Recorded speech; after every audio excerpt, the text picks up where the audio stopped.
Hi viewers, இன்றைக்கி நம்ம ஒரு 3 சினிமா அப்டேட்டை தெரிஞ்சுக்க போகிறோம். அதாவது பார்த்தீங்கன்னா, கங்குவா படம் ஓடிடியில் எவ்வளோ சேல் ஆகிருக்கு, அதே மாதிரி அமரன் படம் இது நாள் வரையில் எவ்வளோ கலெக்ஷன் பண்ணியிருக்கு, சூர்யாவுக்கும் துல்கர் சல்மானுக்கும் ட்ராப் ஆன புறநானூறு படத்தில் யாராக நடிக்கிறாங்க. ஃபஸ்ட்டு கங்குவா படம் பார்த்தீங்கன்னா 350 கோடி பட்ஜெட்டில் எடுத்து இந்த ரிசல்ட் அந்த அளவுக்கு இல்லை.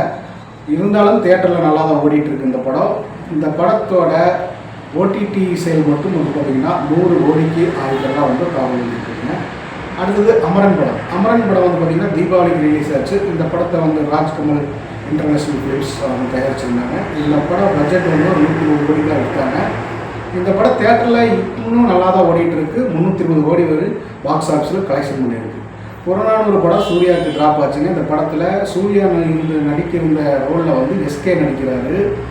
எஸ்கே கூட ஜெயம் ரவி வில்லனா நடிக்கிறாரு. அது போக அதர்வா ஒரு சர்ப்ரைஸ் வரப்போகிறாரு. அதர்வா நடிக்கிறதா தகவல் வந்திருக்கு. தெலுங்கு ஹீரோயின் ஸ்ரீலீலா நடிக்கிறாங்க. இந்த படத்தை சுதா பகாரா டைரக்ட் பண்ணுறாங்கிறது எல்லாத்துக்கும் தெரியுங்க. இந்த மாதிரி சினிமா அப்டேட்டை தெரிஞ்சுக்க நம்ம சேனலை லைக் பண்ணுங்கள், ஷேர் பண்ணுங்கள், சப்ஸ்கிரைப் பண்ணுங்கள், கமெண்ட் பண்ணுங்கள்.